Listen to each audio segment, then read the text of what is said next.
Hey, folks, it's me, Denny Carter from NBC Sports Edge, powered by Rotoworld.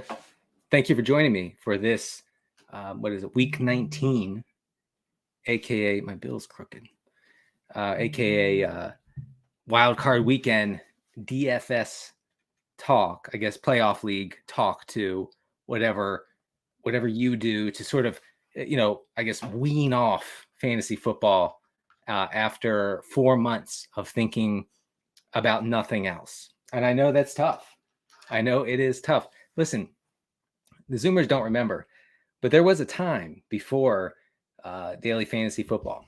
I swear I was alive. I lived it. Okay. I got through it. And so once the fantasy season was over, yes, there were occasional random sites that would do playoff leagues, and that was cool. And I would do that, sometimes, but really you had nothing. So it was like cold turkey.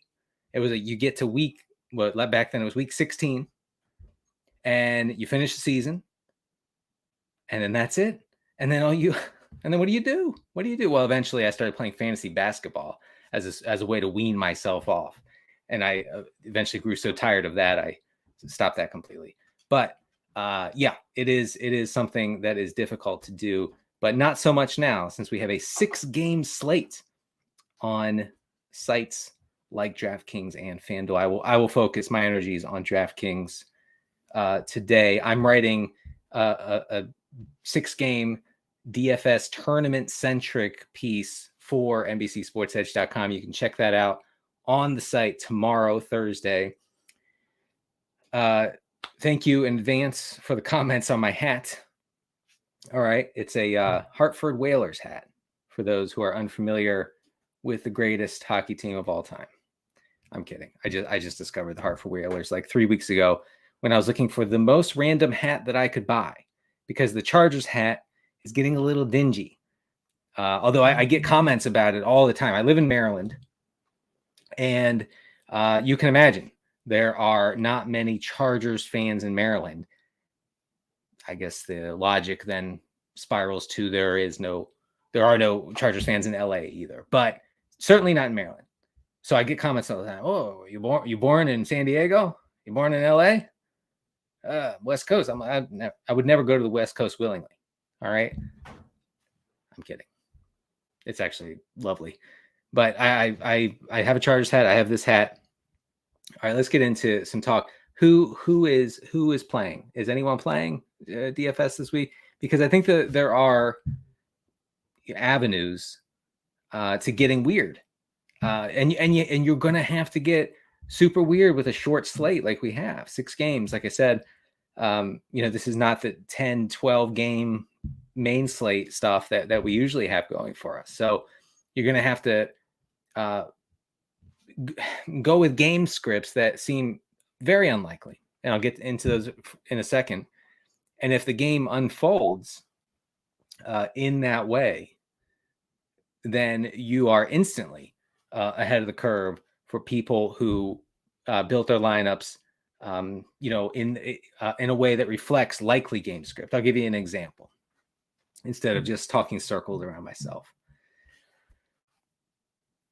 Seahawks 49ers on Saturday, right? So Niners are big favorites, 10-point favorites right now. I actually don't even know how it's not more, but they're 10-point favorites. So obviously we're thinking lots of running for a Kyle Shanahan system that just absolutely wants to establish it with neutral or positive game script. So you assume positive game script, and then that gets you to 20 plus touches probably for Christian McCaffrey. That gets you to, 10-ish touches for Elijah Mitchell, who becomes interesting at 4,700, I believe, on DraftKings. Someone who's caught my eye in early lineup building. And then maybe you run it back with Tyler Lockett, with DK Metcalf, or with Cody Parkinson. Yes, I said it, Cody Parkinson, who is splitting tight end pass routes with Noah Fant. My good friend Pete Overzet has said Noah Fant is a figment of our imaginations, and it's true. Even though if I remember correctly, I sat next to Noah Fant during an interview at the Super Bowl last year. So I guess I can confirm, Pete, if you're watching, that he is real. He is a real human being who exists. But Cody Parkinson maybe is more real, and would make a decent volume-based option alongside a 49ers stack in this wild card weekend. Now, the weirdness comes in yes, you might still go with CMC because of his pass game involvement. Like that's locked in, and that makes him game script proof. Okay, which is what we like in a running back, and it's very rare, as you know. But the weirdness is getting him into a lineup with Kenneth Walker. Some are calling him Ken Walker. I haven't written my entire piece, but I did look at at Ken Walker's peripherals. Basically, the Seahawks offensive line has dissolved into nothingness over the past half a season. About before their late season struggles in the first half of the season, Walker was 5th in yards before contact per rush. Over the second half of the season, he was 26th in that category. So just really no room to run for Ken Walker. And against the Niners, and a really good run defense, some are calling them nails. This is a term I've heard to describe San Francisco's rush defense. You have to believe that Ken Walker is going to have minuscule rostership in the 6-game DFS slate this weekend. So he becomes a decent contrarian play. Not decent. He becomes an amazing DFS play because he's a walking, talking, breathing 70-yard touchdown waiting to happen. Second highest breakaway rate among all rushers this season. So if you want to get weird, Ken Walker might be the best path to weirdness here. Not really involved in the passing attack, unfortunately. It's really unfortunate. He has 74 rushing attempts over the past 3 games, mostly in good and neutral game script. So if that happens, if the Seahawks are able to dictate this game, which again, I know seems super, super unlikely, like so unlikely, I can't even tell the story to myself. I have trouble with it. And I can tell a story, folks. I can tell a story to myself, no matter how unlikely. I'm having trouble with this one. I'm having trouble with this story. But he definitely is weird. And then, you if you would want to stack this game, it would be Ken Walker, maybe CMC, and then you'd want to throw Brandon Ayuk in there as a guy whose target volume could go up in a game where Brock Purdy is forced to drop back more than Kyle Shanahan wants, basically, or George Kittle. So think in those terms, and I believe you'll create lineups that make sense, that tell a story. And the best advice that I've heard over the past, I don't know, year or so in DFS roster building for tournaments now, not for cash games, for tournaments, is that you want to build a lineup as if you're right. And that really is something that kind of gets lost in the process of putting together these lineups. You don't want to hedge. You're not hedging. You have to have a certain amount of cockiness. Really, it's more than confidence. It's just being cocky and saying, I know this is how it's going to go, and this is how I'm building my roster. And if it doesn't unfold like this, then I'm wrong, and my roster's terrible. My roster then makes no sense. It completely goes out the door. Like the thoughts that I had for how this game may unfold. So just remember that going forward. We're gonna skip around here a little bit. So getting to the Buffalo Dolphins game, we have Skylar Thompson starting for the Dolphins, unfortunately. And I don't mean that as a knock on Skylar Thompson. I mean, it's just an incredibly unenviable position to be in. A third string quarterback coming in, having to go to Buffalo, to the most hostile atmosphere possible. Tyreek Hill's banged up. They're going to be without Teron Armstead, their star left tackle. It's just an impossible spot for him. That makes me think 2 things about the Dolphins. One, they are a complete fade, and you just cannot mess with Hill. You can't mess with Waddle. You can't, obviously Gesicki's not in there anyway. Don't pretend like Skylar Thompson has some sort of upside here in a pass heavy game script. That's not going to happen. I guess the one avenue would be if Raheem Mostert is out for this game. And I would assume that Jeff Wilson would take on a workload that could maybe get him 15 to 17 touches in there, right? Like he's not going to get it all. We saw that last week with an involvement from the other Miami running backs when Mostert exited the game with the thumb injury. I have to show you the thumb in case you didn't know where the thumb is located. Raheem Mostert injured his thumb. If I just said it, you would have no idea. Well, thumb. What does that mean? Thumb.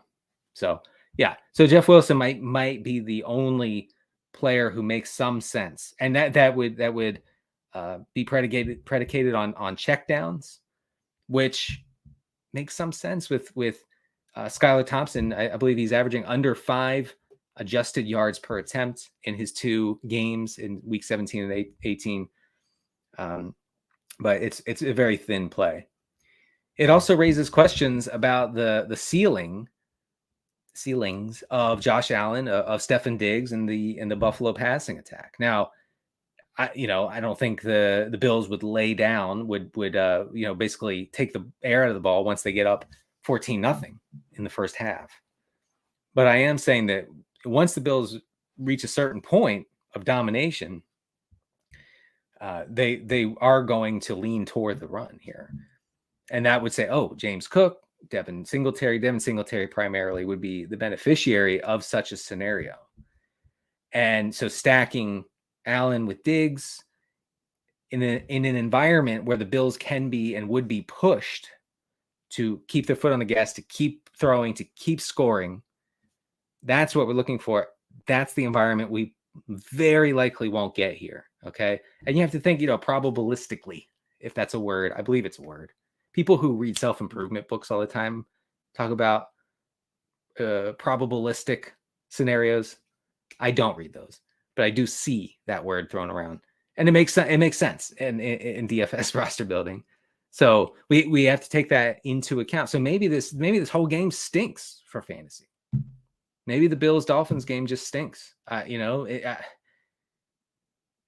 maybe if you really focused on stacking this game, it would be Josh Allen, Singletary, Wilson.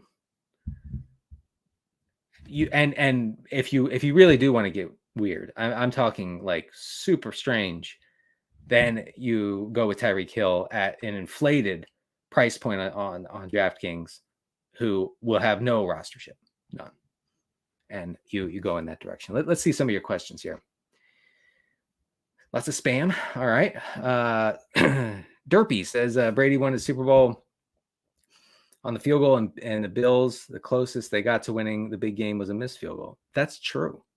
I can actually confirm that. CW says if Jeff Wilson a lock in lineups if Mostert misses? He's a lock in cash lineups for sure. He's going to be a pretty popular play, I think, if Mostert is out. So keep that in mind when you're building tournament lineups, because we don't want to fall into the dreaded bad chalk. Nothing feels worse than bad chalk. Even good chalk doesn't feel good, because you're like, of course he did well. When you take the bait and you go with good chalk, and say it's a running back, he scores like 25 PPR points, you're like, okay, whatever. Like he's like 48% owned, whatever. But it's the worst when he's 48% rostered and he scores 6 PPR points. That's horrible. That's a punch to the gut. Trust me on that. I've done that. Any other questions here? Justin Herbert is an underrated quarterback. Sure. Yeah. Yes. I'm going to get to you read my mind, CW. I want to get to the Vikings Giants game here, which was a shootout a few weeks ago when these teams faced each other in the regular season in Minnesota. Would I stack Danny Dimes? First of all, I want to call Daniel Jones by his given name, because we are formal on this show above all else. So it's Daniel D. Dimes IV. Will Daniel D. Dimes IV, is he stackable with Richie James or Darius Slayton or Isaiah Hodgins? And the answer is yes. The short answer is yes. He is stackable with any of those guys. You have to assume a lot here. And what I mean by that is that the Giants definitely don't want Daniel Dimes IV to drop back 35, 40 times like he did against Minnesota last time. That's not what they're looking for. And that does not give them the best chance to win. They want to go full Vrabel here and just completely muddy up this game and make it relatively low scoring to keep the ball away from the Vikings offense. So just know that going in. I do think that because Slayton, Richie James, and Hodgins are so low priced on DraftKings in particular that they're gonna net high rostership. They just are, because when you're trying to fill that last spot in your lineup and you have 4,200 or even like 3,800, whatever they are, and you scroll down the list and you go, oh my God, these Giants receivers are the only thing that makes sense. I can't possibly go with these other options. So just know that going in. I think Daniel Jones is also kind of interesting alone. The Zoomers say playing Daniel Jones naked. I will never play Daniel Jones naked, but I will play him alone in my DFS lineup because of the rushing, right? So if you have a pocket passer, if you have Tom Brady, if you have Kirk Cousins, if you assume, and remember, we're trying to build our lineups thinking on the basis that we are correct, right? So if you assume that Kirk Cousins or Brady are going to have big games, big fantasy outputs, it's all coming through the air. So you have to get at least two of their pass catchers into your lineup. With Cousins, obviously it's Jefferson, obviously it's Hawkinson. Okay, those are the two primary guys. Now, could it be Jefferson and Thielen? I don't think so. Could it be Osborne and Jefferson? Yes. Could it be Hawkinson and Osborne along with Cousins? I don't think so. I mean, I just don't see a game where Cousins puts up tournament winning upside or even anything close to it. So you're talking 30 plus fantasy points without Justin Jefferson coming along for the ride, to put it mildly. Okay. So just remember that. But Daniel Jones, as a guy who will rush, more than most, I think he was like 5th or 6th in quarterback rushing attempts this year. I'm actually looking it up. What he did against these Vikings a couple weeks ago, he had 4 rushing attempts for 34 yards against them. But yeah, I mean, you look at his other rushing output. So he has Daniel Jones has double-digit rushing attempts in 3 of his past 5 games. That is something. And it's not all in negative game script, and it's just incredibly valuable. It's a cheat code. My good friend Rich Rebar has called it the Konami code of football. Like, it breaks the game. So, maybe you go, if you're stacking this Giants Vikings game, maybe it's just Daniel Jones alone, naked, along with TJ Hawkinson and Justin Jefferson. That is a possibility for sure. We have a question. Kenny Walker, very casual. Good sir, this is a formal podcast. This is a formal stream. Please, we call him Kenneth on this stream. I'm embarrassed. He's watching. I'm sorry, Kenneth. Kenneth Walker the 4th, in fact. Kenny, whose name ends with Y anyway? What adult goes by a name that ends with Y? It's insanity. Anyway, Walker or Dobbins? I think it's Walker. I mean, Dobbins' path to a solid game fantasy-wise is very narrow, very narrow. He does check the box as contrarian because you would assume that the Ravens, especially, look, it's actually shaping up to be a disaster here because Lamar's not playing. We can absolutely rule him out for this game against the Bengals. But Tyler Huntley didn't practice on Wednesday. If he doesn't practice on Thursday, that's a 5-alarm fire. Is that a thing? Is it only 3 alarm? Are there 5 alarms in a fire? Please, if you're a firefighter, hit me in the chat. What's the most alarms you can have for a fire? Whatever that is, that's what the Ravens face. Anthony Brown, it turns out, is not good. Not good. And he doesn't run either. The analytics nerds told me Anthony Brown would run. He did not run last week against Cincinnati. So in that case, Dobbins becomes unplayable. Actually, I think the Ravens, like the Dolphins, become pretty much unplayable. Oh man, but and then the Galaxy Brain switches, and I think Mark Andrews will be, I don't know, less than 10% rostered in this small in a short slate. And Isaiah Likely had a nice game last week. You obviously you would assume that Andrews would have inherited those targets and catches. He had 8 catches. Isaiah Likely had 8 catches on 13 targets last week for 103 yards, all from Anthony Brown. So you know what? I'm back in on Mark Andrews. Let's fire him up. Fire him up, baby. Yes. Anthony Brown starts. It doesn't matter. You're starting Mark Andrews. There you go. I don't think necessarily you have to stack this game because of the potentially ugly fantasy environment with a Ravens team that just cannot push Joe Burrow and the Bengals with Anthony Brown under center. They probably can't do it with Tyler Huntley either, honestly, but they definitely can't with Brown. So maybe just Andrews. I guess maybe you throw in Mixon if you think it's going to be a game script that allows the Bengals to establish it and sort of be balanced on offense rather than the super pass heavy stuff that they've been doing. So those are my thoughts for the Ravens Bengals. I'm trying to think of, there was one other thing I wanted to mention here, but I can't remember it. I guess Super Galaxy Brain would be P. Ryan in a blowout game script. But if it's enough of a blowout, then P. Ryan won't be playing either. It'll be the 3rd or 4th string guy in the Cincinnati backfield. All right. Love My Baxter says, hello, Denny. Hi. Fournette or Mitchell on DraftKings? It's a good question. The Cowboys defense is gashable via the run. Now, the problem is that the Bucs stink at running the ball. They actually have the lowest expected points added across the season. The lowest in the whole league.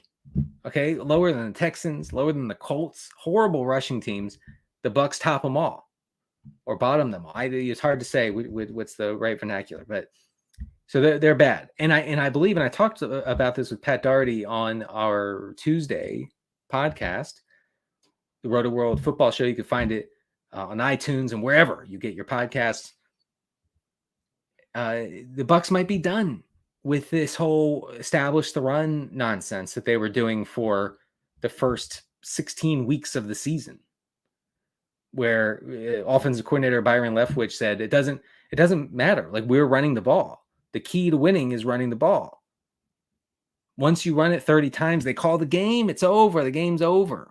We know this. I'm kidding, for those who are new to football. But so if we assume the Bucs are done with that nonsense and are going to air it out the way they did in 2020 and the way they did last season, then Fournette becomes a little iffier, but his pass game involvement is there. Okay. Like, he's still the primary pass catching back for Tampa.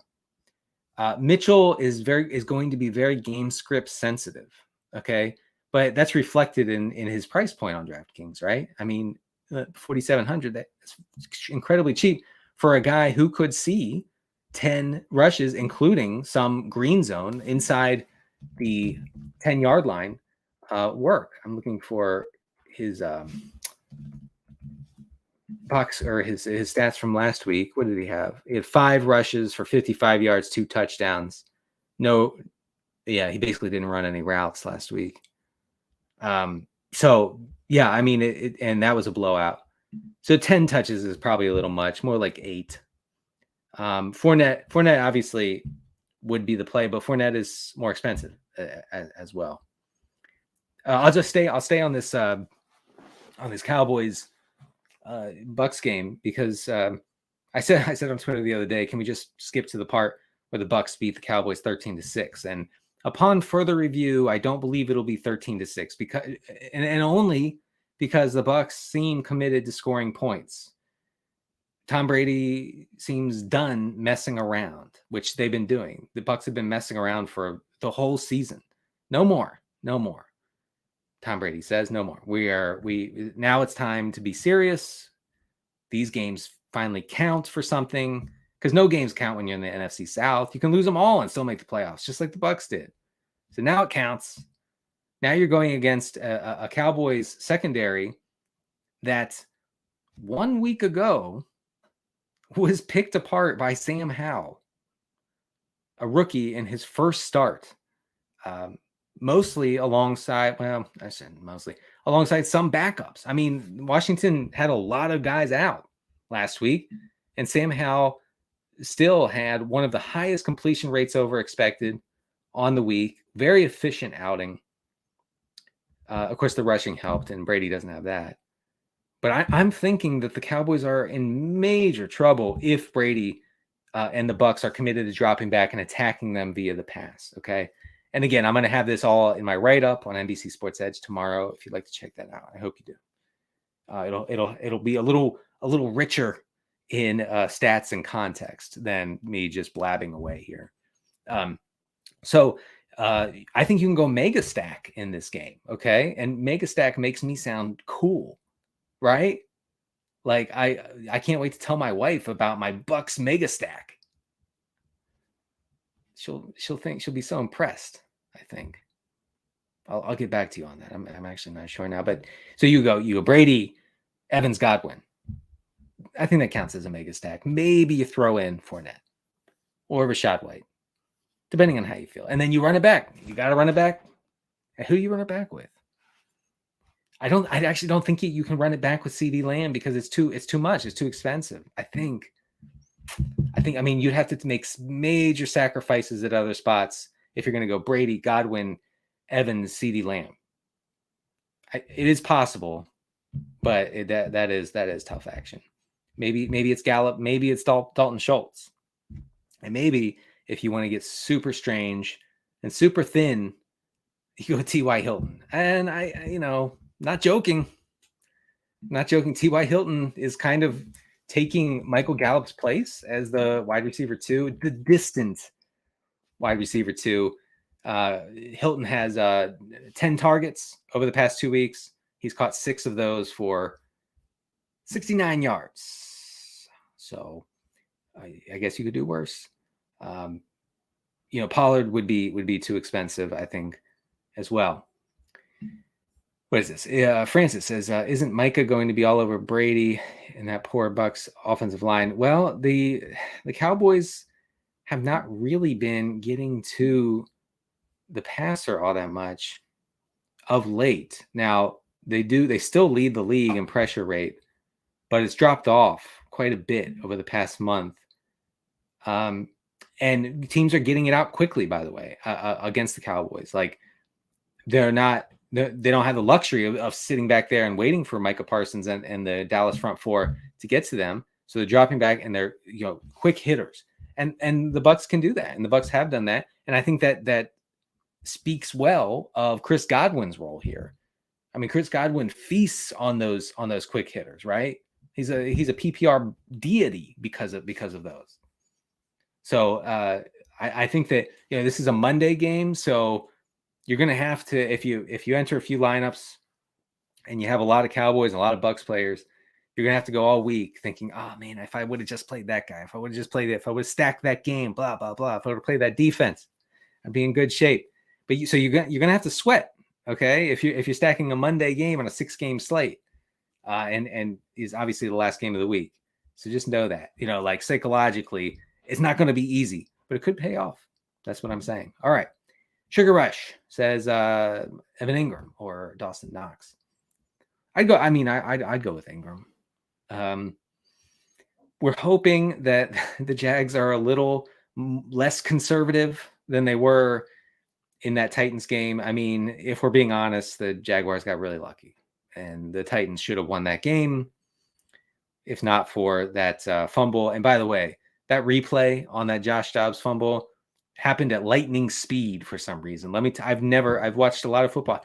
Officially, I've never watched a game, but unofficially, I've watched a lot of football. I've never seen the refs say, we're reviewing the play, and it was a fumble touchdown. Thank you. I mean, what? What went on there? Can we do that more often so that we don't have to scrutinize every single catch, every fumble, every time a quarterback's arm is moving forward, and we have to watch the replay literally, I'm not joking, 20 to 30 times? This is torture. Just make the call immediately. In fact, do away with replay. I mean, honestly, from a product standpoint, replay stinks. We have to get rid of replay in all sports. Nothing should be under review. That's my stance. Anyway, Ingram has a much better role. The Chargers, let me actually check. I'm doing research on the fly, which is actually something that you do when you are a professional. You don't come in with the research done. Okay. The Chargers are a bad tight end matchup. They have allowed the 28th most tight end receptions this year. Only the Browns, Bears, Saints, and Packers have allowed fewer tight end receptions than the Chargers. When these teams played, when the Jags played the Chargers in week 3 and the Jags won 38-10. I remember that one. Evan Ingram was targeted 3 times. He caught 1 for 9 yards. No other Jacksonville tight end was targeted. Pretty much Travis Kelce is the only, well, I should say David Njoku and Travis Kelce are the only 2 tight ends to have real success, statistical success against the Chargers this season. So it's not a good matchup. I mean, Ingram's role is better. You know, his pass route running role, his target share, his air yard share, all of that is better. But I suppose Knox might be a good tournament option because, like I said, I mean, you have to think about how other people are building their rosters. Are people going to be in on Dawson Knox? Absolutely not. No, absolutely not. Are they going to be in on Cody Parkinson? I am. Who has 2 thumbs and is going to be in on Cody Parkinson? This guy. It's Parkinson is what I'm saying. And the media won't report it. But I will tell you, from my perch at NBC Sports, I will tell you, you're playing Cody Parkinson. And you're not regretting it. No regrets. I mean, if the game script goes the way that everybody thinks it will, and the Seahawks are forced into a massively pass-heavy script, Cody Parkinson could have 6 to 8 targets. That's all you can ask for. In life, that's all you can ask for are 8 Cody Parkinson targets. Give that to me, universe, one time. I'm too fired up about Cody Parkinson. I'm sorry. I'm actually sweating. Need some water. Intern, water, please. Dalvin Cook or Joe Mixon. Look, Giants' rush defense is bad, like really bad. So you would think that Dalvin Cook would be in line for a decent workload and would be able to take advantage of the matchup and would provide major leverage against Justin Jefferson DFS lineups. But I have thought that all year, folks. From week 1 on, every week. Well, it's leverage. You're going to love the Dalvin Cook leverage. I'm sorry, the Justin Jefferson leverage with Dalvin Cook. You go with that. If he has a big game and Justin Jefferson doesn't, yeah, the leverage it works out. You've outsmarted everybody. And here's the thing. Then it never works out. Per the numbers. It just doesn't. I mean, this matchup is great. I'm looking at, I'm doing the research in midstream here. Yeah, Giants rank 30th in rush EPA allowed. Only the Packers and the Browns have been worse this season against the rush. So, I mean, you can't get a better matchup. Dalvin Cook got banged up last week a little bit with his knee. Johnny Munt fell on Dalvin Cook's knee in the first half, I should say, against the Bears, and Dalvin Cook did not return. Watch his practice status. Obviously, Alexander Mattison would be the chalkiest chalk play of all time if Dalvin Cook is out for this game. Alexander Mattison is also way better than Dalvin Cook from a statistical standpoint.